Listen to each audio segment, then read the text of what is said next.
লা ইউমিনু আহাদুকুম হাত্তা আকুনা আহাব্বা ইলাইহি মিন ওয়ালিদিহি ওয়া ওয়ালাদিহি ওয়ান নাসি আজমাইন। আল্লাহু আকবার বলেন। তোমরা মুমিন হতে পারবে না, মুমিন হতে পারবে না যতক্ষণ না আমি রাসূলকে, আমি নবীকে তোমাদের ছেলে মেয়ে, তোমাদের পিতামাতা, তোমাদের আত্মীয় স্বজন, আপনজন, দল গোষ্ঠী যা আছে সকলের চাইতে আমার রাসূলকে, আমি নবীকে বেশি ভালোবাসতে হবে। সুবহানাল্লাহ, কথা ঠিক কিনা? আমার ছেলে মেয়ে বড়, আমার ছেলে মেয়ের ভালোবাসা বেশি হবে নাকি আমার নবীর ভালোবাসা বেশি হবে? আমার নবীর ভালোবাসা বেশি হবে নাকি আমার পিতা মাতার ভালোবাসা বেশি হবে? কার ভালোবাসা? নবীর ভালোবাসা। আমার দলের ভালোবাসা বেশি হবে নাকি নবীর ভালোবাসা বেশি হবে? আমার দল যদি নবীর আদর্শের বিরুদ্ধে কোনো সিদ্ধান্ত দেয় তাহলে সেই দলের পক্ষে আমি থাকতে রাজি না। আমার ভাইয়েরা, সবচাইতে বড় হলো আমার নবী, সবচেয়ে ভালোবাসার পাত্র হলো আমার নবী। আল্লাহু আকবার কন। আমার বন্ধুগণ, জীবনের চাইতে নবীকে, নিজের প্রাণের চাইতে নবীর আদর্শকে বেশি ভালোবাসতে হবে। নবীর আদর্শকে সবচেয়ে বেশি ভালোবাসতে হবে নিজের জীবনের চাইতে। আল্লাহর হাবিব সাল্লাল্লাহু আলাইহি ওয়াসাল্লাম ওখানে হাদিসটি বর্ণনা করলেন। হযরত ওমর রাদিয়াল্লাহু তাআলা আনহু তিনি বলছেন, হে রাসূল, আমি আমার ছেলে মেয়ের চাইতে আপনি নবীকে বেশি ভালোবাসি, আমি আমার পিতা মাতার চাইতে আপনি রাসূলকে বেশি ভালোবাসি, আমি আমার সন্তান সন্ততি, আত্মীয় স্বজন, আমার গোষ্ঠী, আমার বংশধর, আমার ব্যবসা বাণিজ্য, জাগতিক সম্পদ যা কিছু আছে সব চাইতে আপনি রাসূলকে বেশি ভালোবাসি। আল্লাহু আকবার কর। আমার অন্তরে জাগতিক সব সম্পদের চাইতে আপনি রাসূলের মহব্বত, রাসূলের প্রেম আমার অন্তরে বেশি। কিন্তু আমার কাছে মনে হয় আমার যে জীবনটা আছে, আত্মা আছে, হযরত ওমর বলতেছেন, কে বলতেছেন? আমার যে জীবনটা আছে, আত্মা আছে, আমার যে প্রাণ আছে, আমার কাছে মনে হয় হে রাসূল, আমার প্রাণটাকে, আমার আত্মাটাকে বেশি ভালোবাসি আপনার চাইতে। এই কথা বলার পরে আল্লাহর হাবিব সাল্লাল্লাহু আলাইহি ওয়াসাল্লাম হযরত ওমরের বুকের মধ্যে হাত মোবারক রেখেছেন। কি রেখেছেন? হাত মোবারক রাখলেন, রেখে কিছুক্ষণ পরে হাত মোবারক তুলে ফেললেন।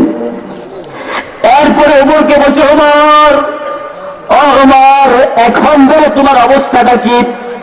হযরত ওমর বলল, হে রাসূল, আপনি যখন আমার বুকের মধ্যে হাত মোবারক রেখেছেন, কিছুক্ষণ হাত মোবারক রেখে যখন আপনি তুলে নিয়েছেন, এখন আমার কাছে মনে হয় আমার শুধু সন্তান সন্ততি নয়, আমার শুধু ছেলে মেয়ে নয়, আমার শুধু পিতা মাতা নয়, আমার শুধু জাগতিক সম্পদ নয়, আমার কাছে মনে হয় হে রাসূল, আমার জীবনের সব কিছু থেকে, আমার জীবন থেকে, আত্মা থেকেও আপনি রাসূলকে সবচেয়ে বেশি মহব্বত করি। আল্লাহু আকবার। এখন আমার কাছে মনে হয় আপনি যদি আমাকে নির্দেশ করেন, আদেশ করেন, দিন কায়েমের জন্য, কোরআনের জন্য, আপনার আদর্শের জন্য আমার জীবনটা যদি চলে যায়, আপনার আদেশ মানতে গিয়ে, দিন কায়েমের পথে আসলে, কোরআনের পথে আসলে যদি আমার জীবনটা চলে যায়, আমার যদি ফাঁসি হয়ে যায়, তাহলেও আমি আপনার কথা মানতে গিয়ে জীবন চলে যান, তারপরেও আমি আপনাকে ভালোবাসি। আল্লাহু আকবার।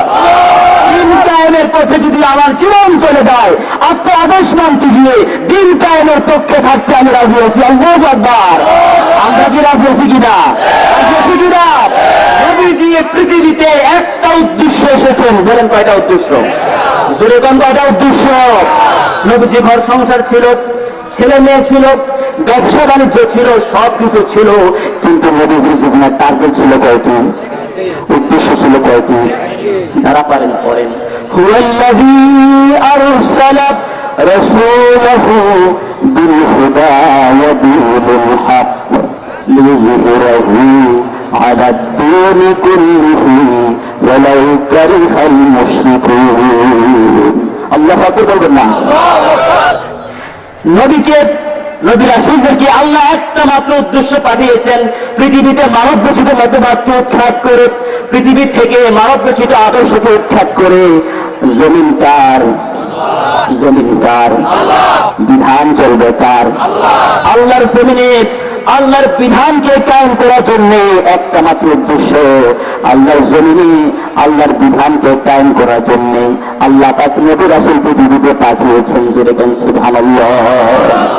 আমার ভাইয়েরা, যখন নবী করিম সাল্লাল্লাহু আলাইহি সাল্লাম 40 বছর পর্যন্ত নবী ওই আরবের আবু জাহেল, আবু লাহাব, উতবা, সাইবা, মুগীরা তারা নবীকে ভালোবেসে মহব্বত করেছে, প্যার করেছে, তাদের চোখের সুরমা ছিল, হৃদয়ের স্পন্দন ছিল, নবীকে এত বেশি ভালোবেসেছেন, নিজের সন্তানের চাইতে নবীকে বেশি ভালোবেসেছেন, মুহাম্মদকে বেশি ভালোবেসেছেন, এত বেশি ভালোবাসছেন, লক্ষ কোটি টাকার সম্পদ আল্লাহর হাবিবের কাছে তারা আমানত রেখেছেন।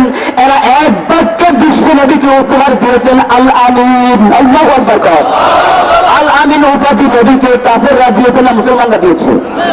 কাফেররা দিয়েছে। নবীকে আস-সাদিক উপাধি দিয়েছে। নবীকে এত ভালোবেসছে, আবার সেই নবীকে হিজরতের রাত্রিতে হত্যা করতে গেছেন কিনা কম? হিজরতের রাত্রিতে তাদের চূড়ান্ত সিদ্ধান্ত হলো খোলা তলোয়ার নিয়ে গিয়েছে তারা নবীকে আজকের রাত্রিতে, আজকে সকাল হওয়ার মুহূর্তে নবীকে কেটে টুকরা টুকরা করে খতম করে ফেলবে। নাউজুবিল্লাহ। এখন যে নবীকে এত ভালোবাসলো, এত মহব্বত করলো, এত প্যার করলো, যে নবীকে আল আমিন উপাধি, আল আমিন আস-সাদিক এত গুরুত্বপূর্ণ, এত সম্মান সুযোগ উপাধি তারা দিল, আবার সেই নবীকে হত্যা করতে কেন গেল? আমরা কি সেই কারণ জানতে চাই কিনা? চাই কিনা? আমার ভাইয়েরা, এটাই হলো হক বাতিলের দ্বন্দ্ব। এখানে হলো আমাদের চূড়ান্ত সিদ্ধান্ত নিতে হবে আমাদেরকে। যদি কোরআনের পথে আসতে চাই, হাদিসের পথে আসতে চাই, এখান থেকে সিদ্ধান্ত নিতে হবে। আমার ভাইয়েরা, আবু জাহেল, উতবা, সাইবা দেখলো কি আমরা এই সমাজটা শাসন করি, আমাদের কর্তৃত্বের দেশ চলে, সমাজ চলে, শাসন করি আমরা, শোষণ করি আমরা। এখন যদি মোহাম্মদ যদি সমাজের মধ্যে আল্লাহর দ্বীন কায়েম করে, আল্লাহর হুকুম মতো অফিস, আদালত, স্কুল, কলেজ, ইউনিভার্সিটি অর্থাৎ দণ্ডবিধিতে সব জায়গায় যদি আল্লাহর বিধান মতো পরিচালিত হয়, তাহলে আমাদের কর্তৃত্ব কোন যাবে? ভিত্তিটা কথা, ভিত্তিটা কথা। অর্থাৎ আবু জাহেল, আবু লাহাব, উতবা, সাইবা ওই সমস্ত গণেরা দেখলো মোহাম্মদ যদি জমিনে দ্বীন কায়েম করে ফেলে, তাহলে আমাদের শাসন থাকবে না, আমাদের শোষণ থাকবে না। সুতরাং লেগেছে নবীর সাথে হক বাতিলের দ্বন্দ্ব। ভিত্তিটা কথা। নবীর সাথে দ্বন্দ্ব হলো জমিনের ক্ষমতা নিয়ে, অন্য কোনো বিষয় নিয়ে না। আমাদের নবীজির সাথে আবু জাহেলদের দ্বন্দ্বটা কি নিয়ে বলেন দেখি? কথা কনা কি নিয়ে? জমিনের। নবী চাচ্ছে জমিন আল্লাহর, জমিনে বিধান চলবে কার? আবু জাহেল, উতবা, সাইবা তারা চাচ্ছে যে জমিন আমাদের ক্ষমতা মতো চলবে, মন মস্তিষ্ক দিয়ে আমরা জমিন চালাবো, আমরা মহাপ্রচিত বিধান দিয়ে জমিন চালাবো। আর নবী চাচ্ছে জমিন চলবে কার বিধান দিয়ে? কার বিধান দিয়ে? এই লেগেছে হক বাতিলের দ্বন্দ্ব, জমিনের ক্ষমতা নিয়ে হক বাতিলের দ্বন্দ্ব। ওই দ্বন্দ্ব কি শেষ হয়ে গেছে নাকি থাকবে কিয়ামত পর্যন্ত? থাকবে কিনা? আমাদেরকে থাকতে হবে দ্বীন কায়েমের পথে, ঠিক না? আমরা অবশ্যই নবী যে মিশন নিয়ে পৃথিবীতে এসছেন, একটা মাত্র মিশন, জমিন কার? জমিনে বিধান চলবে কার? আল্লাহর জমিনে আল্লাহর বিধানকে কায়েম করার জন্য নবী রাসূল পৃথিবীতে আসছেন, ঠিক না কথা?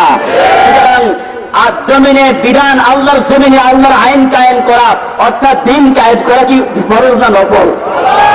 কথা বল না, ফরজ না নফল? আর কথা আন আকিমুদ দীন ওয়া লা তাতাফাররাকু ফীহি, জমিন আল্লাহর, আল্লাহর জমিনে দ্বীন কায়েম করা আল্লাহ ফরজ করে দিয়েছেন, ঠিক কিনা কথা? সুতরাং আমাদেরকে দ্বীন কায়েমের পক্ষে আসতে হবে। রাজি আছেন কিনা? দ্বীন কায়েমের পক্ষে আসতে হবে।